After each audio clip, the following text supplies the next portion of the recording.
이곳에 생명샘 솟아나 눈물 골자 지나갈 때에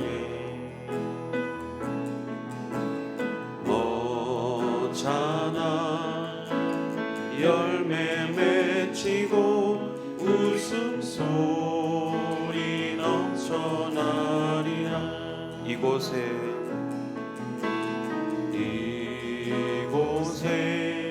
생명샘 솟아나 눈물 골짜 지나갈 때에 멋잖아 열매 맺히고 웃음소리 넘쳐나리라. 꽃들도 구름도 바람도 넓은 바다도 찬양하라 찬양하라 예수를. 하늘을 울리며 노래해 나의 영혼아 은혜의 주 은혜의 주 은혜의 주. 그날에 하늘이 열리고 모든 이가 보게 되리라. 마침내 꽃들이 피고 영광의 주가 오시리라. 꽃들도 구름도 바람도 넓은 바다도 찬양하라 찬양하라 예수를. 하늘을 울리며 노래해 나의 영혼아 은혜의 주 은혜의 주 은혜의 주.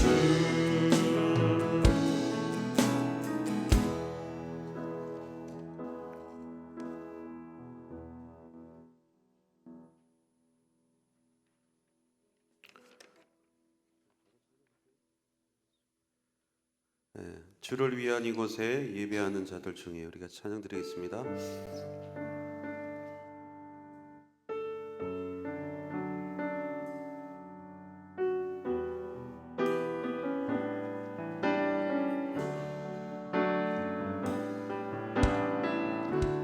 주를 위한 이곳에 예배하는 자들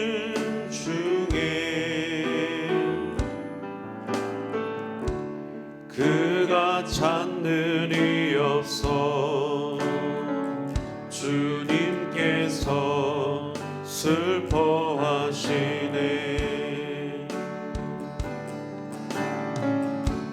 주님이 찾으시는 그 한 사람 그 예배자 내가 그 사람 되기 간절히 주께 예배하네. 주내로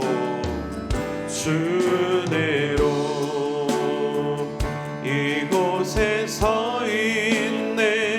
주임제에 엎드려 절하네. 그 어느 것도 난 필요 없네. 주님만 경배해. 주내로 이곳에 서 있네. 주임제에 엎드려 절하네. 그 어느 것도 난 필요 없네. 주님만 경배해. 우리의 마음을 담아서 다시 한번 고백합니다.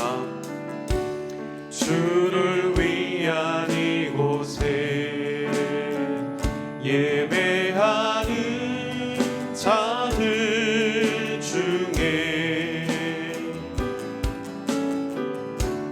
그가 찾늘이 없어 주님께서 슬퍼하시네.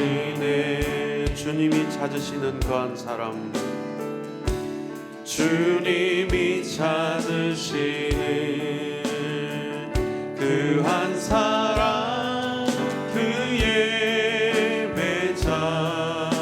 내가 그 사람 되길, 내가 그 사람 되길 간절히 주께 예배하니 주 은혜로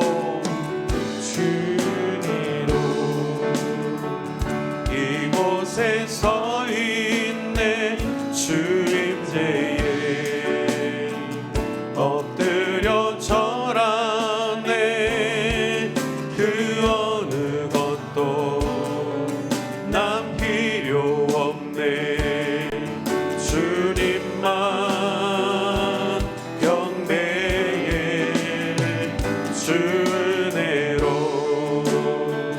이곳에 서 있네. 주 임재에 엎드려 절하네. 그 어느 것도 난 필요 없네. 주님만. 주 은혜로 이곳에 서 있네. 주 은혜로 이곳에 서 있네. 주 임재에 엎드려 절하네. 그 어느 것도 난 필요 없네. 주님만 경배.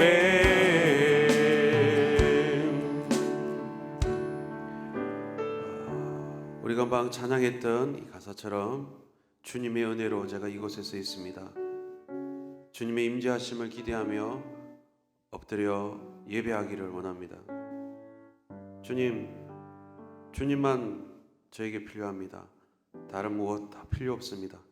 오직 주님만이 필요하고 주님이 주시는 것들을 누리고 주님이 주시는 참된 은혜와 평안을 누리기를 원합니다.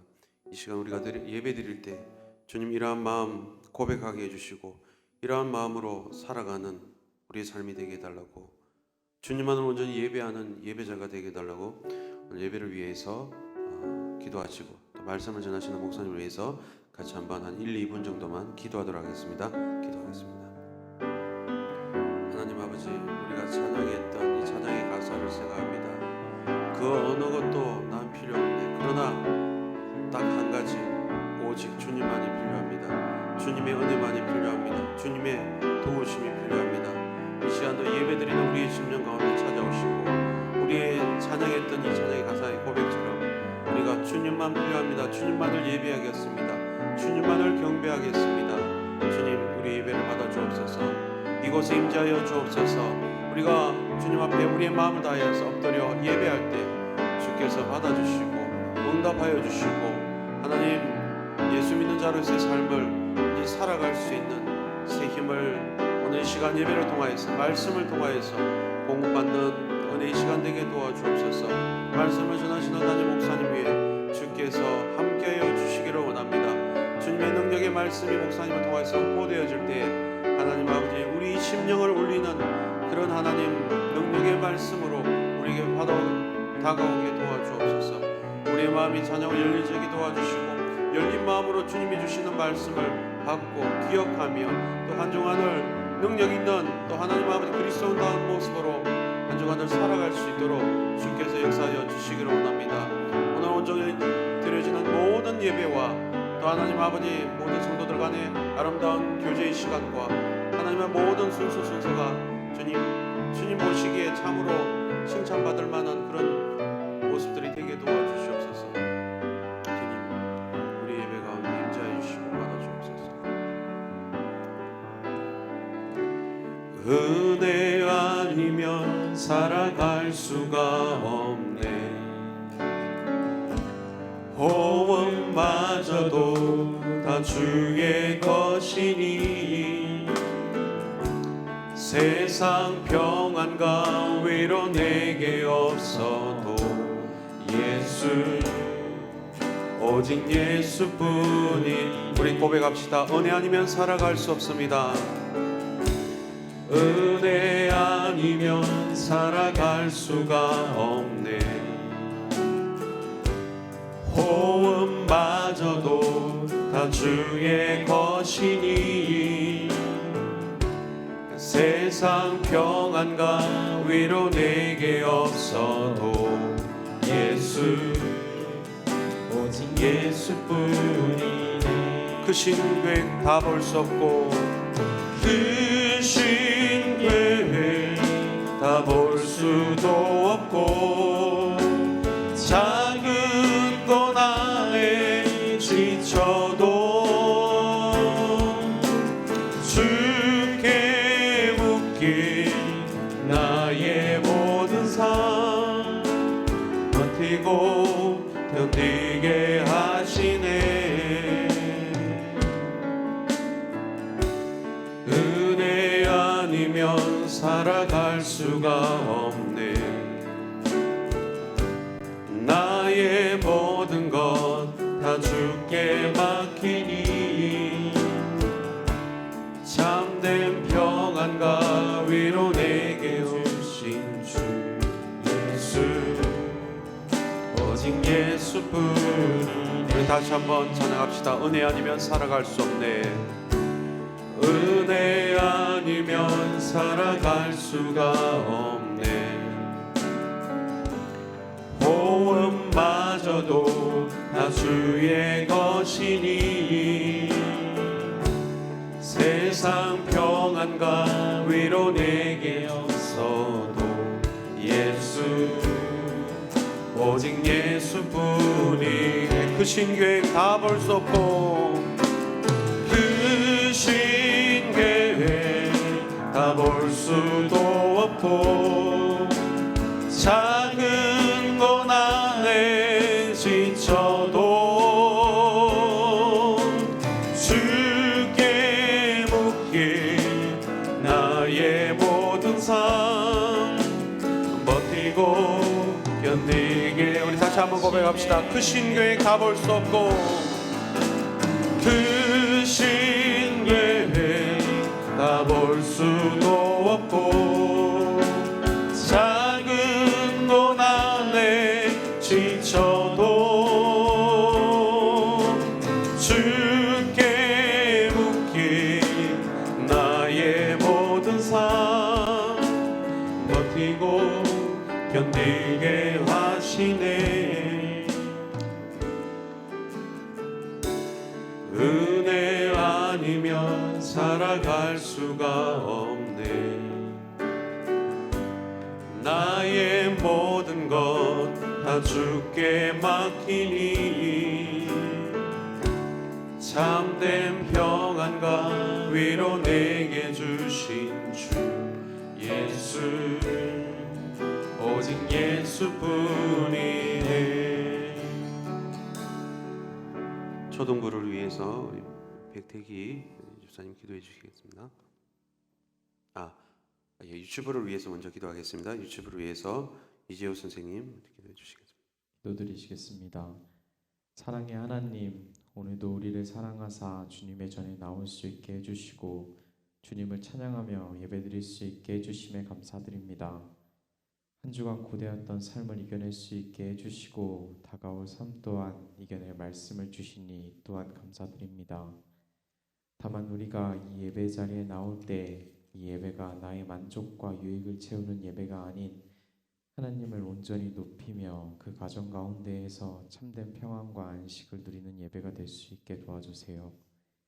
이 예배의 시간으로 말미암아 나무 대신 예수님과 같이 된 우리가 올바른 접붙임이 되게 하여 주시옵고 이를 통해 풍성한 열매를 맺게 하여 주세요. 우리 신촌 강서교회 알리온 유치부 친구들을 위해 기도하고자 합니다. 매일매일 빠른 속도로 성장하는 우리 아이들이 하나님의 말씀으로 말미암아 주님의 선한 어린 양이 될 수 있게 인도하여 주시고, 태초부터 지금까지 그리고 앞으로도 예정된 하나님의 놀라운 계획들을 배우면서 하나님께 진정으로 감사하고 기뻐 찬양하는 아이들이 될 수 있게 도와주세요. 아이들을 위해 섬기시는 목사님, 선생님들에게도 예수님의 크신 사랑을 따라서 우리 아이들을 사랑으로 교육할 수 있는 능력을 주세요. 예배의 시종을 함께 해주실 것을 믿습니다. 이 모든 말씀 살아계신 예수님의 이름으로 기도드렸습니다. 아멘. 예, 꽃들도 같이 찬양드리겠습니다. 세상 모든 만물 또 우리까지도 하나님을 찬양하기 위해서 지어진 줄 믿습니다. 같이 찬양드리겠습니다.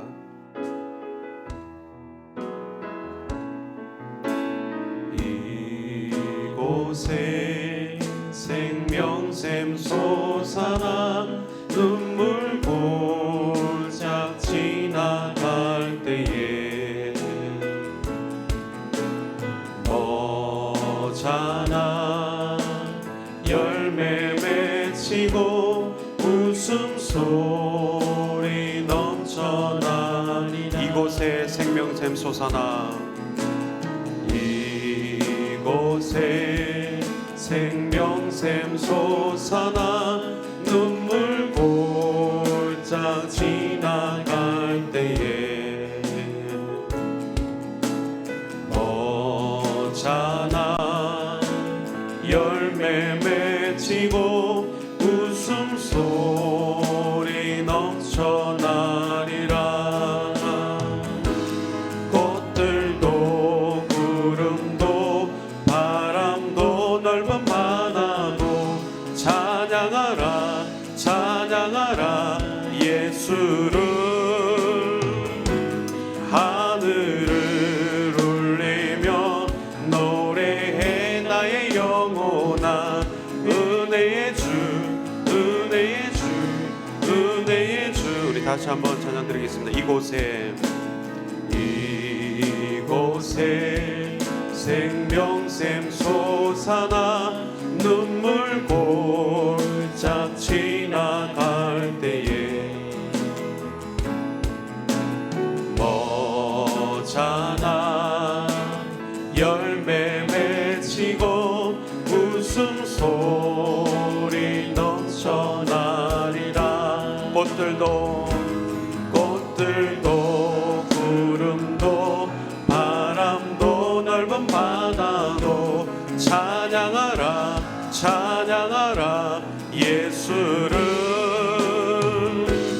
하늘을 울리며 노래해 나의 영혼아 은혜의 주 은혜의 주 은혜의 주. 그날에 하늘이 열리고 그날에 하늘이 열리고 모든 이가 보게 되리라. 마침내 꽃들이 피고 영광의 주가 오시. 꽃들도 구름도 바람도 넓은 바다도 찬양하라 찬양하라 예수를. 하늘을 울리며 노래해 나의 영혼아 은혜의 주 은혜의 주 은혜의 주. 꽃들도 구름도 바람도 넓은 바다도 찬양하라 찬양하라 예수를. 하늘을 울리며 노래해 나의 영혼아 은혜의 주 은혜의 주 은혜의 주.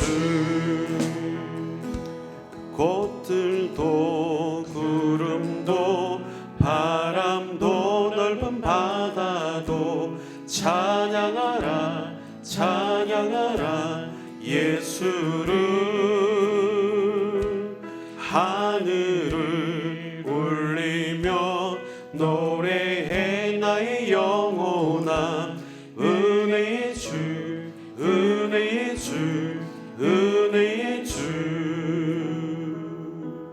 초등부를 위해서 백태기 선생님 기도해 주시겠습니다. 살아계시고 이 천지를 창조하시고 또한 우리를 하나님의 자녀로 불러주신 하나님께 영광을 돌리며 감사를 드립니다.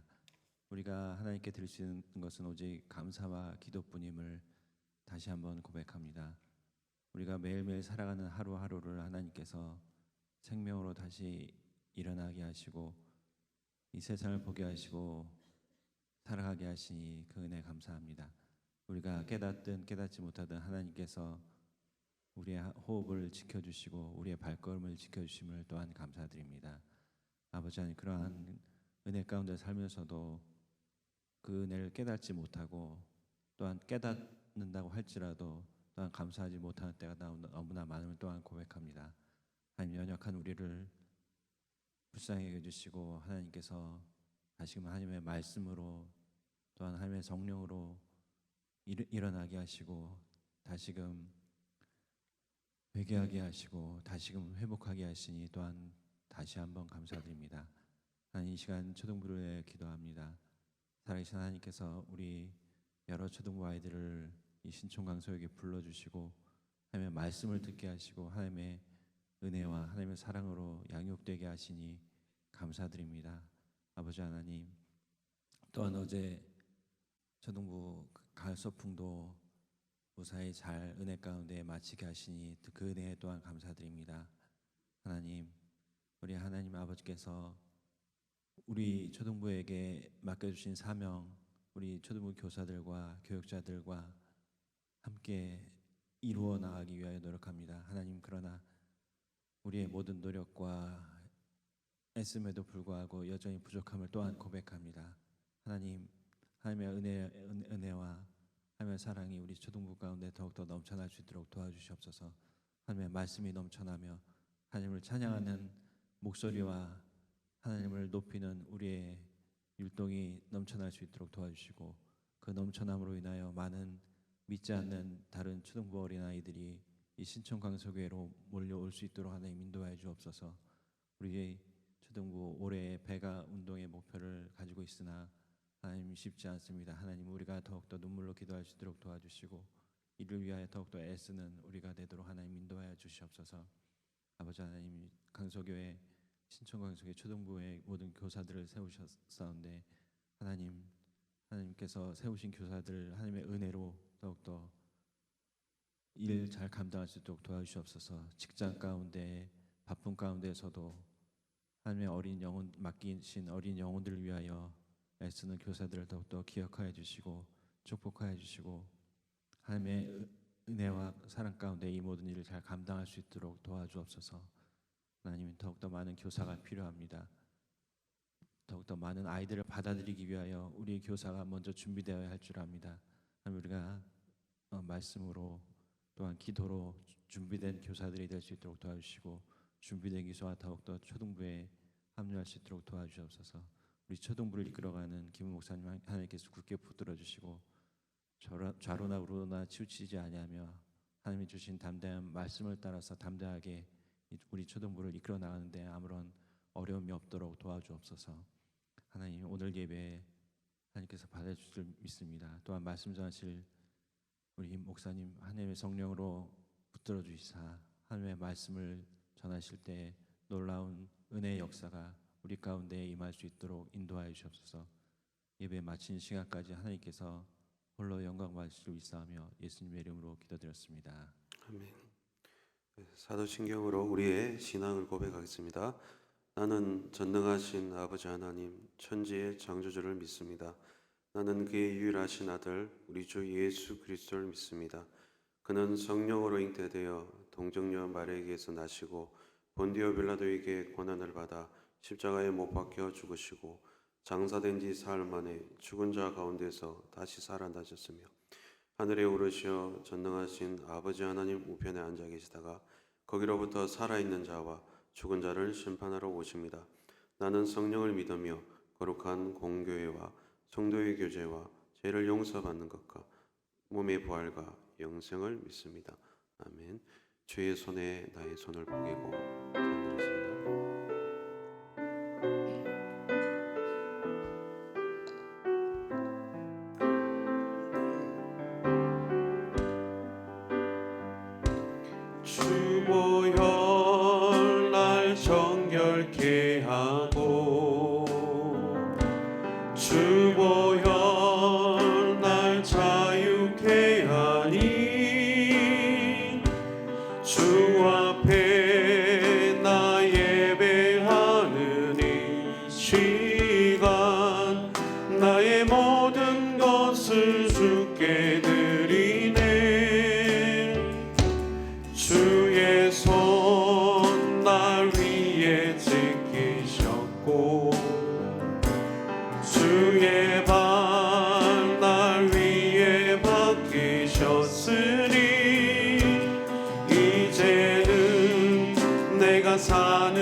다시 한번 찬양합시다. 주보여 날 정결케 하고 주보여 날 자유케 하니 주 앞에 나 예배하는 이 시간 나의 모든 것을 주께 드리네. 주의 손 날 위에 지키셨고 주의 발 날 위에 박히셨으니 이제는 내가 사는 것이 아니요 오직 주를 위해 사는 것이라.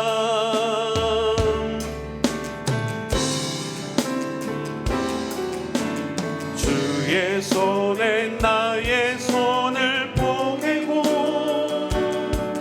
또 주의 발에 나의 발을 보게요. 나 주와 함께 죽고 또 주와 함께 살리라. 영원토록 주 위에 살리라. 주의 손에 나의 손을 포개고 또 주의 발에 나의 발을 포개요. 나 주와 함께 죽고 또 주와 함께 살리라. 영원토록 주 위에 살리라. 주 위에 살리라.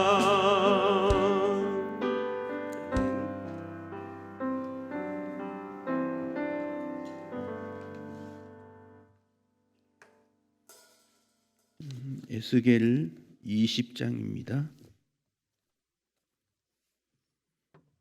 구약성경 1179페이지 있습니다. 에스겔 20장 33절에서 44절 말씀까지 한 절씩 교독하겠습니다. 에스겔 20장 33절입니다. 주 여호와의 말씀이니라. 내가 나의 삶을 두고 맹세하노니 내가 능한 손과 편 발로 분노를 쏟아 너희를 반드시 다스릴지라.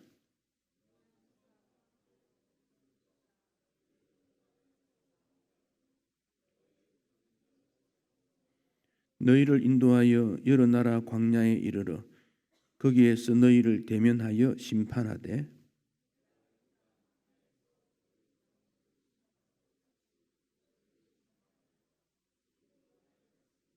내가 너희를 막대기 아래로 지나가게 하며 언약의 줄로 매려니와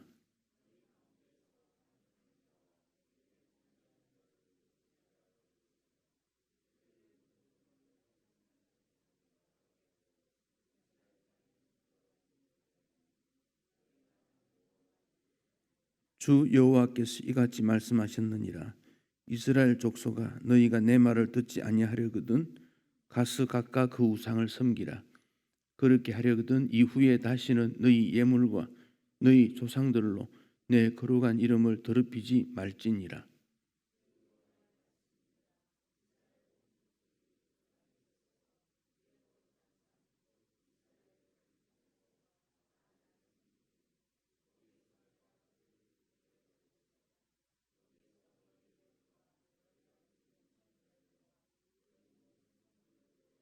내가 너희를 인도하여 여러 나라 가운데에서 나오게 하고 너희가 흩어진 여러 민족 가운데서 모아낼 때에 내가 너희를 향기로 받고 내가 또 너희를 말미암아 내 거룩함을 여러 나라의 목전에서 나타낼 것이며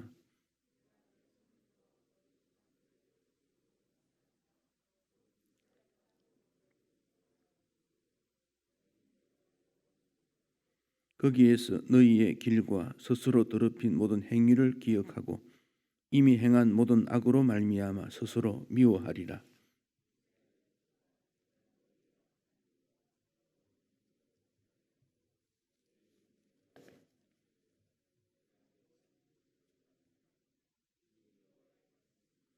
아멘. 오늘 설교는 20장 전체 본문을 배경으로 말씀을 나누려고 합니다. 20장 1절에 보면 일곱째 해 다섯째 달 열째 날 1절에 보면 그랬습니다. 그러니까 7년 5월 10일이라 그 말이지요. 이 숫자는 이스라엘 백성들이 바벨론의 포로로 잡혀간 지 7년 5개월 10일이 지났다, 그런 뜻입니다. 그때 이스라엘 장로 여러 사람이 에스겔에게 찾아갔습니다. 이전에도 이런 일이 있지, 5년째 되던 해도 그런 일이 있지요. 질문을 했습니다. 이스라엘이 어떻게 되겠습니까? 그런데 하나님께서 답변을 하지 않습니다. 왜 답변하지 않았을까요? 이들의 질문을 분석해 보면 이스라엘의 장로들이라면 왜 포로로 잡혀왔을까? 앞으로 나라가 어떻게 될까? 이런 그들에게 걸맞는 질문을 했으면 좋겠는데 개인적인 어떤 미래, 여기에 대한 관심을 가지고 질문을 한 겁니다. 그래서 3절에 너희가 내게 묻기를 용납하지 않겠다. 자, 지금 왜 그들이 포로로 잡혀왔을까요? 좀 생각을 좀 하면 좋지 않을까요? 하나님 말씀에 대한 순종, 하나님 말씀에 대한 믿음, 하나님 앞에서의 삶의 모습을 그들은 실천치 아니하고 어떻게 될까요? 라고 묻는다면 하나님께서 정확한 답변을 하지 않았다는 것입니다. 4절에서는 그들을 심판하려느냐, 자, 상담하러 왔다가 심판을 받게 되었다는 것이죠. 의사에게 건강 상태를 상담하러 갔다가 상당히 큰 질병이 있다고 진단을 받게 된다면 어떻게 생각하면 괜히 왔다, 의사에게 괜히 왔지? 그런 마음을 가질 수도 있으나 빨리 발견되는 것이 어떻게 보면 은혜지요. 치유할 수 있으니까. 하나님 앞에 가벼운 마음으로 상담하러 왔다가 하나님께서 그들의 신앙 상태를, 잘못된 부분을 크게 지적하고 있으니까 회개하고 고치는 기회를 주게 된 것이지요. 우리가 예배를 드리러 주님 앞에 나옵니다. 감사하고 하나님의 사심을 기뻐하고 존귀한 마음을 올려드리고 나를 이끌어 주신 하나님께 영광을 올려드립니다. 그러다가 설교를 들으면서 이런 부분은 참 내가 잘못되었구나라고 지적을 받는다면 그것은 새로워지는 기회가 되지요. 근데 그것을 거부할 필요가 없는 일이지요. 장로들의 질문에 대해서 하나님께서는 답변을 짧게 하지 않습니다. 지나간 이스라엘의 긴 역사를 요약해서 왜 하나님께서 이스라엘을 불렀을까? 너희들은 무엇을 해야 되는가? 하는 큰 그림을 그려준 것이 에스겔 20장입니다. 이스라엘은 아브라함에서부터 시작이 되는데 아브라함을 불렀을 때 하나님께서 너를 큰 민족 되게 하겠다 그랬습니다. 큰 민족이라 그랬습니다. 모세를 통해 출애굽을 했을 때 시내산에서 하나님께서 약속의 말씀을 하면서 너희들에게 거룩한 백성이 되게 하겠다. 큰 민족, 거룩한 백성입니다. 이것은 어떤 가문 정도로 끝나는 게 아니지요. 큰 민족이라 그랬습니까? 가문 정도로 혈연 공동체만을 이야기하는 것이 아니라 제대로 체계를 갖춘 나라를 의미하고 있습니다. 그 입법, 뭐 행정, 사법, 뭐 국방, 외교, 경제 통틀어서 제대로 갖춘 나라. 우리나라가 OECD 가입이 1996년에 가입됐는데 OECD가 왜 중요하냐면 그건 단지 뭐 경제개발 협력 기구지만은 거기에 가입이 됐다는 것은 나라로서의 모든 일을 제대로 감당할 수 있다고 하는 판단을 받는 일이기 때문에 그래요. 올해 OECD 가입된 모든 나라 수가 37개라 그래요. 우리나라는 96년에 가입됐다는 것이지요. 그러니까 나라로서의 주권, 세계 평화에 대한 이바지하는 힘, 세계 나라의 문제, 기후라든지 뭐 인권이라든지 난민이라든지 뭐 여러 가지 문제가 있겠지요. 그 일에 대해서 함께 고민할 수 있는 파트너, 그게 이제 제대로 체계를 갖춘 나라다, 그렇게 보는 거예요. 행정은 제대로 갖추었지만 경제 수준이 아주 낮으면 그 문제를 제시하고 고민해봐야 뭐 의미가 있겠습니까? 그 의미 없다는 거지요. 제대로 체계 갖춘 나라, 그런 말입니다. 그래서 이스라엘은 하나님을 주권을 통해서 제대로 갖춘 나라로서의 축복을 받은 그런 모습으로 이루어지게 된 것입니다. 그래서 이 아브라함 이후 애굽 이집트에 가서 포로 생활을 지나면서 나와서 나라를 만들 때 광야 생활을 통해서 그들은 하나님이 어떤 분인지 제대로 알아야 되는 것이지요.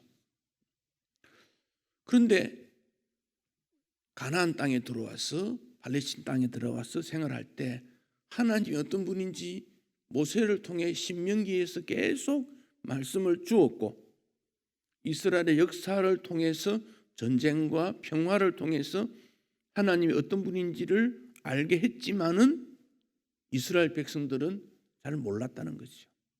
하나님에 대해서. 그러다가 그들의 삶이, 도덕성이, 영성이 다 무너지게 되므로 하나님께서는 바벨론 포로로 보내는 그런 일을 하게 됩니다. 큰 민족, 거룩한 백성을 이루려고 하지만 그렇게 되지 못하니 다시 하나님께서는 걸러내겠다는 것이죠. 걸러내겠다. 그래서 바벨론 포로 70년 뒤에 다시 회복이 되지요. 다시 회복이 되지만 하나님이 원하시는 큰 민족, 거룩한 백성이 되지 못하므로 결국 주전 30년경에 로마로부터 다시 멸망을 당합니다. 그리고는 유대인들은 전 세계에 흩어집니다. 그들을 디아스포라 뭐 그런 말을 썼지요. 흩어진 공동체. 그러다가 1945년에 영국에 있던 유대인들이 다시 유대인 회복 운동을 하기 위해 수립된 것이 지금의 이스라엘 나라입니다. 그들은 2000년 이상 긴 세월 동안 흩어져 있었는데 하나님께서 어떻게 회복시켰을까? 그 이유는 무엇일까? 거기에는 분명한 하나님의 뜻이 있는 것이지요. 예수님께서 성천하실 때, 하늘로 성천하실 때 제자들이 물었지요. 주님, 이스라엘 나라 회복이 이때입니까? 이스라엘 나라 회복 무슨 말입니까? 지금 그 당시 로마로부터 지배를 받는 그들, 이스라엘 나라의 주권적인 회복이 이때입니까? 라고 물었더니 예수님은 오직 성령이 너희에게 임하시면 너희가 권능을 받고 예루살렘, 온 유대, 사마리아 땅끝까지 이르러 내 증인이 될 것이다. 그런 말씀 주었어요. 그 도대체 증인이 되라고 하셨는데 예루살렘도 알고 유대도 알고 사마리아도 알지만은 땅끝은 어딜까 하는 고민이 된 것이지요. 그래서 지도를 펴놓고 땅끝을 이렇게 살펴봐도 잘 모르겠다는 거지요. 그러다가 1945년에 이스라엘의 그 회복되는 나라가 다시 세워지는 것을 통해서 그들은 사도행전 1장 8절에 있는 땅끝에 단한 개념을 갖게 될 때, 아하, 이 땅끝이 어딘가? 예루살렘에서 시작된 복음이 전 세계에 흩어져서 다시 예루살렘으로 돌아가는 그 장소가 땅끝이 아닌가 하는 생각과 이해력을 가지게 되어졌습니다. 여러분에게 땅끝은 어디입니까? 하나님의 나라 주권을, 민족과 백성을 이루려고 하는 하나님의 뜻을 따라 우리가 부름을 받았을 때 주님의 주권적 역사가 오늘 우리에게 이루어지게 하십시오라고 기도했을 때 주님은 또 우리에게 성령이 너희에게 임하시면 너희가 권능을 받고 예루살렘, 유다, 사마리아 땅끝까지 복음의 정인이 된다. 똑같은 말씀을 했을 때 그 땅끝은 어딜까? 바로 그 부분은 바로 내가 머물고 있는 삶의 현장, 가정이라는 것을 알게 됩니다. 그래서 내 가정이 다시 한번 예수 그리스도를 통해서 하나가 되고 하나님의 복의 통로가 될 때 이 가정을 통해서 하나님이 아브라함에 불러서 복의 근원이 되고 내 백성이 되라고 말씀하시고 큰 민족을 이루겠다 말씀하시고 모세를 통해서 거룩한 나라 백성이 되겠다고 하는 그 말씀이 현장이 내 가정이라는 것을 다시 한번 생각하게 됩니다. 그래서 신약에서도 이 가정을 중심해서 교회가 이루어지게 됩니다.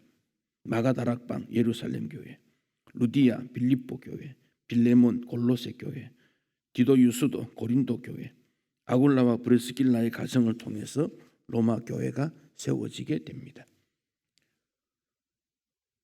이스라엘 백성들은 하나님의 은혜로 하나님의 주권적 역사가 이루어지는 큰 꿈을 가졌는데 왜 이런 어려움이 있을까? 그래서 장로들이 왜 그렇습니까? 라고 질문을 했을 때 우리 주님은 역사적 배경을 통해서 출애굽 정신의 의미를 아느냐, 아브라함을 하나님이 부르신 그 정신, 출애굽의 정신, 오늘 우리를 세상 가운데서 불러내어 교회를 이루고 하나님의 백성으로 삼으신 그 정신의 의미를 알고 있느냐 물으신 것입니다. 이 일에 대해서 하나님의 부름받은 백성들이 그 사명을 감당치 못할 때 하나님께서는 누구라도 불러서 그 일을 이행하신다는 것을 또 보여주십니다. 가이사라라는 곳에 로마 군인들이 주둔해 있었지요. 성경에 가이사라가 두 곳 나오는데 하나는 빌립보 가이사라는 저 북쪽입니다. 이스라엘의 북쪽 땅이고 여기 가이사라는 동서쪽 해안가입니다. 여기 가이사라는 로마 군인들이 주둔하는 곳입니다. 지금도 가이사라 거기 가면 로마 군인들이 주둔했던 흔적들이 남아 있습니다. 거기 고넬료라 하는 백부장 100명 정도를 거느린 군인이지요. 그가 언제 하나님을 믿게 된지 모릅니다. 그가 하나님 믿는다면 유대교를 말합니다. 그의 믿음은 구제와 기도가 하나님 앞에 올리워질 정도로 경건한 사람이었습니다. 그런데 어느 날 성령께서 고넬료에게 나타나서 베드로를 초청하라 그럽니다. 북쪽으로 한 100km 정도 올라가면 욥바라는 곳인데 거기 베드로가 있었죠. 베드로를 초청합니다. 그때 고넬료는 자기 일가 친척을 다 모아서 베드로에게 복음의 핵심 내용을 듣습니다. 이것을 예루살렘에 임했던 오순절 사건과 비교해서 이방인에게 이루어진 성령의 역사로 해서 가이사라의 오순절 사건이라고 할 만큼 고넬료 가정이 새로워지게 됩니다. 다시 말하면 하나님의 나라와 뜻을 이해하지 못했을 때 하나님께서는 하나님의 뜻을 알기 원하는, 또 알고 실천하고 살아가는 경건한 사람의 가정에 찾아가셔서 큰 민족, 거룩한 백성의 사명을 일으키고 있음을 알게 됩니다. 고넬료 사건이 나중에 예루살렘 제1의 총회를 모였을 때 이방인들에게 선교하는 결정적 사건이 고넬료 가정의 변화를 통해서 나타나게 된 것입니다. 다시 본문으로 돌아가면 아브라함을 부르시고 이스라엘 백성을 부르신 것은 하나님의 거룩한 목적이 있는데 그 목적을 그들은 이해하지 못하고 그냥 우리에게 자유를 주고 평화를 주고 행복을 주고 기쁨을 주고 즐거움을 주기 위함이다라고 생각을 했었습니다. 성경에 보면 예루살렘을 위하여 평안을 구하라, 형통하라 이런 말씀들이 나옵니다. 왜 편안해야 되고 형통해야 됩니까? 전 여러분의 가정이 편안하고 형통하기를 기도합니다. 왜 편안하고 왜 형통해야 됩니까? 하나님께서 말씀하시는 하나님의 나라를 이 땅에 펼쳐나가는 그 일을 감당하기 위해서 편안을 기도하고 형통을 기도하는 일입니다. 로마의 지배를 받고 있는 이스라엘에게 예수님께서 오셨고 그 뒤에 신약 성경이 기록되는데 마가복음 1장 1절에서 하나님의 아들 예수 그리스도의 복음의 시작이다라고 선포를 했습니다. 마가복음은 복음서들 중에 역사적으로 제일 먼저 기록됐는데 하나님의 아들 예수 그리스도의 복음의 시작이다. 이 선포는 창세기 1장 1절에 태초에 하나님이 천지를 창조하시니라. 이 선포와 그 맥락을 갖게 하는 만큼 중요한 선포입니다. 예수 그리스도 안에서 복음의 시작으로 새로운 역사를 이루겠다는 것입니다. 인간은 죄로 말미암아 타락해서 포로로 잡혀가 슬픔의 날들을 지내지만 그런 가운데 우리 하나님께서는 새로운 하나님의 나라 역사를 이루겠다. 그런데 그 이루는 곳이 어디냐? 마가복음에 보면 복음의 시작이라는 말씀하고 난 다음에 곧 나타나는 것이 광야가 나옵니다. 세례 요한의 이야기가 나오고 광야에서 요한이 보냈다 이런 말이 나옵니다. 이사야도 이 메시아가 광야, 메마른 광야로부터 나타나고 그것이 새롭게 변화된다는 말씀을 하고 있습니다.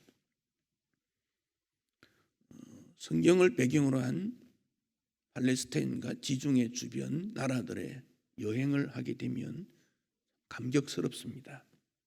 다양한 곳들을 보고 느낌이 달라지는데 그중에 많은 분들에게 가장 인상 깊은 곳이 뭐냐 물으면 광야 그렇게 말합니다. 광야.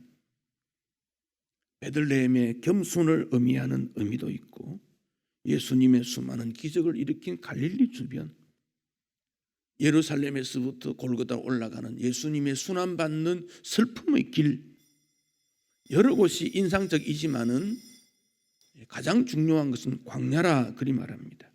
이 광야를 성경에서는 거친 땅, 거친 들, 빈들, 사막, 유목민이 거주하는 땅, 개간되지 않는 땅, 성냥이 이리 독수리들이 사는 곳 이렇게 말합니다.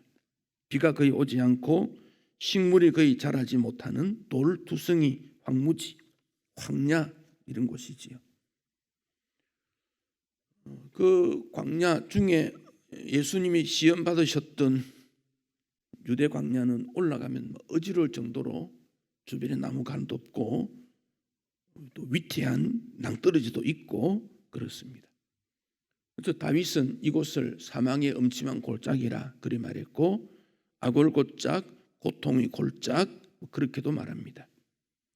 그래서 이스라엘은 이 광야가 많습니다. 시내 광야, 미디안 광야, 바란 광야, 수르 광야, 돌과 모래뿐입니다. 그곳에서 야곱이 돌을 베게 하면서 잠잤던 곳입니다. 그런데 하나님은 그곳에서 하나님의 집 하늘의 문 열리게 될 거다. 베델이라 그리 말했습니다. 모세가 왕궁에서 쫓겨나 도망가 살던 곳 미디안 광야입니다. 아무것도 없는데 거기서 떨기나무 가운데 하나님의 음성을 모세는 듣습니다.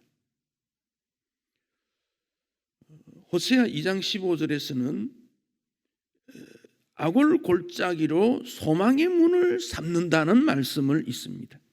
그러니까 광야가 참 거친 곳이고 아무것도 없는 곳이지만 하나님께서는 그곳에서 새로운 역사를 시작하는 현장으로 나타내고 세례 요한도 예수님도 그 광야에서 새로운 일들이 일어나게 된 것입니다. 우리나라가 일제시대 고통을 당할 때 이육사의 시 광야라는 시가 있는데 거기는 이렇게 말했습니다. 눈이 내리고 매와 향기 홀로 아득하지만 가난한 노래에 씨를 뿌린다. 그리고 광복의 기운을 백마 타고 오는 초인이다.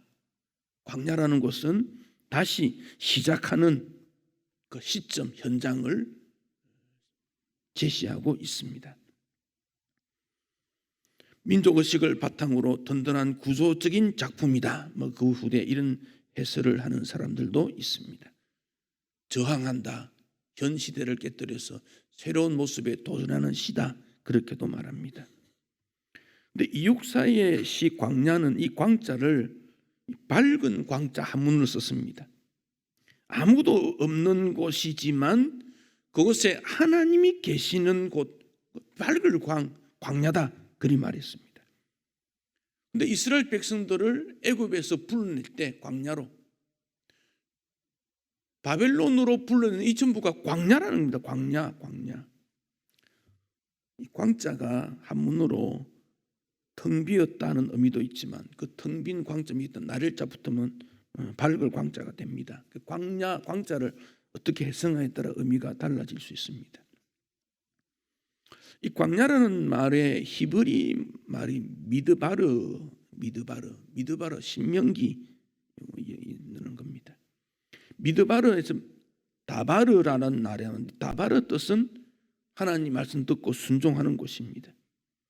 이 다바르에서 파생된 단어 더바르라는 말은 지성소라는 말입니다. 광야는 어떤 곳인가? 하나님의 말씀을 듣는, 순종하는 하나님의 음성이 있는 거룩한 곳, 그리 말합니다. 왜 이 말을 합니까?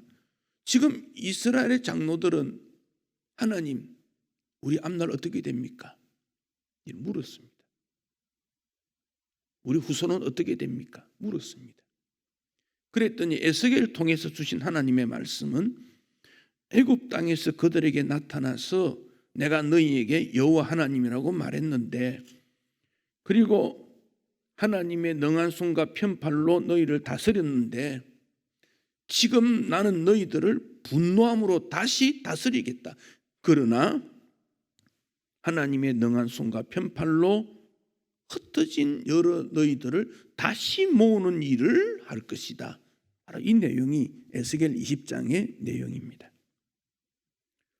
광야는 하나님 앞에 순종하고 하나님 앞에 내 인생이 누구고 하나님 말씀을 들음으로 새로워지는 현장. 왜 지금 우리가 이런 포로 생활에서 고생해야 됩니까? 라는 이스라엘 장로들에 대한 질문을 하나님께서는 광야다, 광야. 그렇게 답변하고 있습니다. 이스라엘 땅, 이집트 땅도 마찬가지입니다. 가면 낙타 타는 일이 있습니다. 낙타. 그 베두인들이 낙타를 기릅니다. 그런데 베두인들이 낙타의 오줌도 귀하게 여긴다는 거예요. 그래서 낙타가 오줌을 받습니다. 이렇게 마시는 건 아니고 뭐라느냐 이렇게 물어보면 머리 감는데요. 왜 그러냐 물으면 사막에 불어오는 먼지 때문에 머리 사이에 모래가 푸석푸석하거든요. 근데 낙타 오줌으로 씻으면 미끌미끌해서 그걸 싹 빠진데 샴푸 같은 역할을 했대요. 요즘은 좋은 게 있으니까 그러지 않겠지. 보잘것없는 것도 귀하다 그 말이지요. 근데 광야에 가면 특별히 잡초가 있습니다. 보잘것없지요. 한 5cm 정도 되는 거.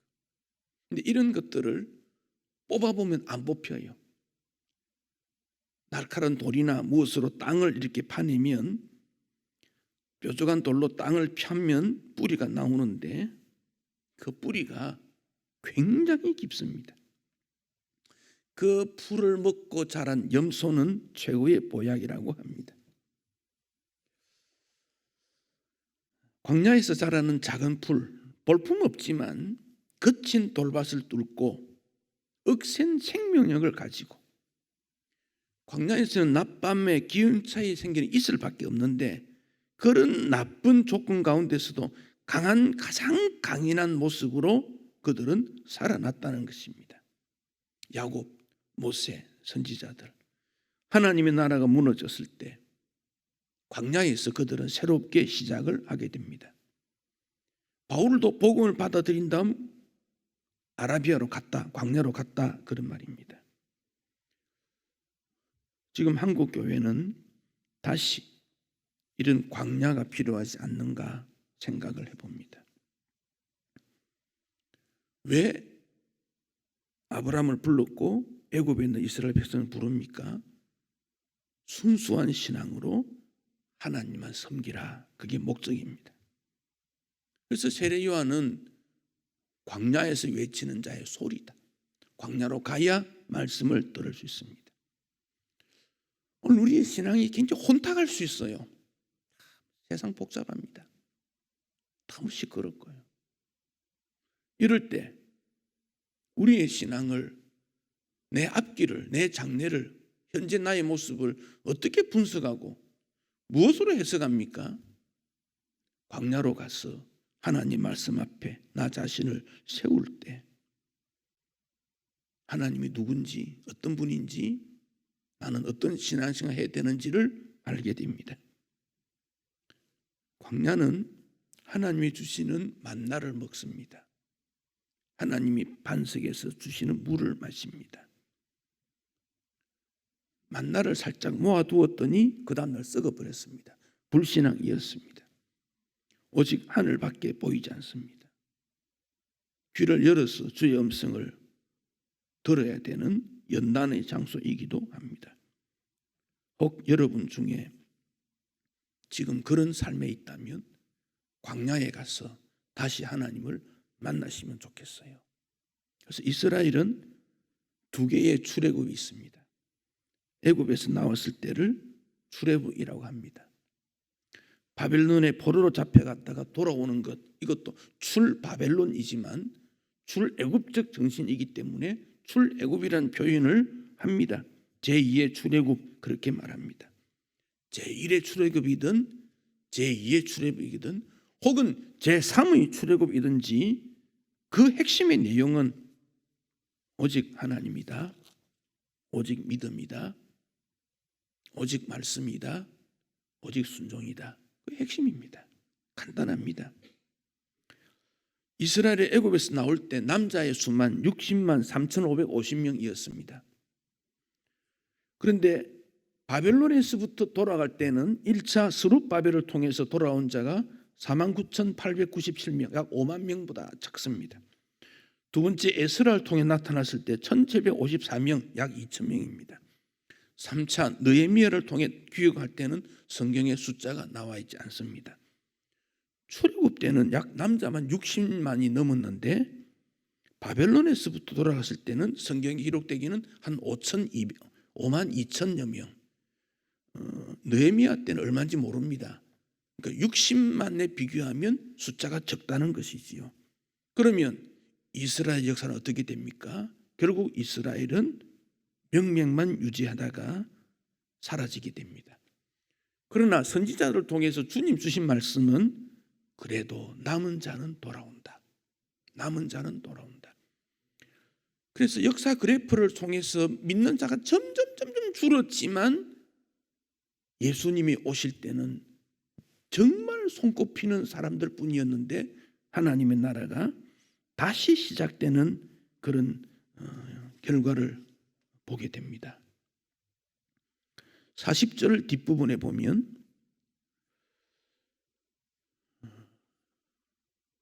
너희 예물과 너희가 드리는 첫 열매와 너희 모든 성물을 주님은 요구하시겠다. 그런 말씀을 했습니다.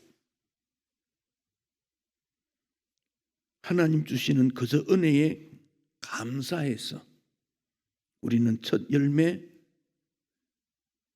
모든 성물을 주님 앞에 올려드리는 삶을 살아야 합니다. 하나님의 거저 주시는 은혜를 가로막으면 안 됩니다. 자, 오늘의 신앙은 무엇입니까? 자기 사랑이 너무 강한 때입니다. 우리는 자기 사랑이라는 이곳에서 하나님 은혜 중심으로 전환되어가는 출애굽이 다시 필요한 시점이 지금이라고 여겨집니다. 주님께서 여러분들에게 버려야 될 것은 무엇이고 취해야 될 것은 무엇인가를 물으실 때 출애굽 정신으로 다시 돌아가야 합니다.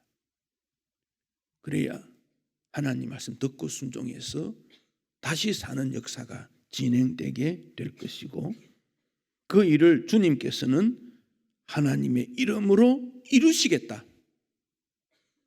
이스라엘 백성들의 장로들의 질문에 대해서 하나님은 답변하시기를, 다시 하나님의 이름을 위해서, 하나님의 영광의 회복을 위해 주 하나님께서 그런 역사를 다시 이루게 될 것이다 라고 답변을 하셨습니다. 그 말은 이스라엘 지도자들에게 출애굽 정신으로 돌아가라, 출애굽 정신으로 돌아가라, 그 외침입니다. 10월 마지막 주일은 마틴 루트가 개혁의 운동을 일으킨 그 시점으로 우리는 기념을 합니다. 루트의 개혁으로 끝나는 것이 아니라 내 신앙의 새로워짐을 꿈꾸고 도전해야 될 필요가 우리에게 요청됩니다. 말씀으로 돌아가야 되고, 광야와 같은 곳에서 하나님을 다시 만나서 하나님 앞에 영광이 되어야 되는 것, 다시 한번 우리가 신앙생활을 점검해보고 하나님 기뻐하시는 삶이 되는 일에 자신의 모습을 내어놓고 충성해서 새로워지는 은혜와 축복이 있기를 바랍니다. 419장 찬송하겠습니다. 419장 3절만 찬송하시겠습니다.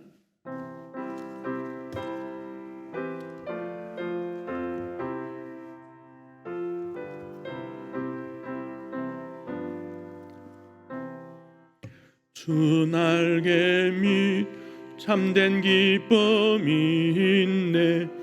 고달픈 세상 길 가는 동안 나 거기 숨어 돌보심을 받고 영원한 한식을 얻으리라. 주 날개 밑 편안하다. 그 사랑 끊을 자니뇨. 주 날개 밑 내 쉬는 영혼 영원히 거기서 살리. 우리 교회가 좀 새로운 모습으로 되기 위해서 우리 교육 부서와 교회 사역을 위해 두 사람을 더 교회 섬기도록 일꾼으로 세우려고 우리 11월 첫 주부터 교회 일은 하지만 오늘 와서 인사도 하고 또 교회 사정도 알고 해야 될 점검하기 위해서 우리 전도사님 두 사람을 소개합니다. 앞으로 좀 나오시지요. 김영미 전도사님과 김지환 전도사님인데, 김영미 전도사님은 유치부 사역과 또 주중에 풀타임자로 섬기게 되고, 김지환 전도사는 우리 신학대학원 1학년인데 우리 숭실대학 졸업하고 중고등부 사역을 중심으로 하고 또 다른 사역을 하게 될 겁니다. 기도를 잘 받고 또 함께 잘 섬길 수 있도록 그리하면 좋겠습니다. 여러분 기도하겠습니다. 하나님 아버지, 우리의 삶이 어디에 어떻게 되어 있는지 다시 돌아보게 하시고 다시 광야로 나아가서 새롭게 출발해서 얼마나 하나님 말씀 앞에 순종과 실천과 믿음의 삶, 오직 하나님 바라보며 사는지 돌아보는 신앙이 되도록 인도해 주시기 원합니다. 우리 두 분 전도사님을 다시 우리 교회 보내주셔서 교회 사역 위에 수고하게 된 것 감사합니다. 이들의 사역 위에 축복하시고 우리 하나님 영광을 받으시며 사역의 열매도 허락하여 주옵소서. 다시 한번 우리가 광야 생활로 들어가서 하루하루 감사, 기쁨, 충성, 하나님을 위하여 사는 주의 백성들이 되도록 인도해 주실 줄 믿고 우리 모두에게 새 힘을 허락해 주옵소서. 예수님 이름으로 기도하옵나이다. 아멘. 주 예수 그리스도의 은혜와 하나님 아버지의 크신 사랑과 성령의 위로 교통하심이 주의 백성들과 그 가정에게 항상 함께 있을지어다. 아멘.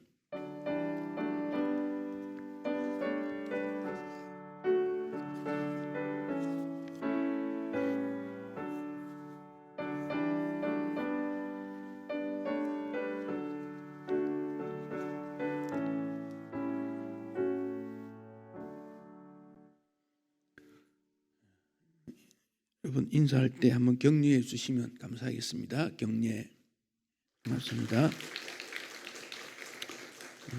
들어가셔도 됩니다. 주보 광고 참고하시고 내년도 교회 조직을 주보 사면에 부장들만 기록을 해 두었는데 여러분 참고하시고 그 부장님들께서 또 각 부서 조직을 하게 될 때 협조해 주시면 고맙겠습니다. 예배를 마쳤습니다.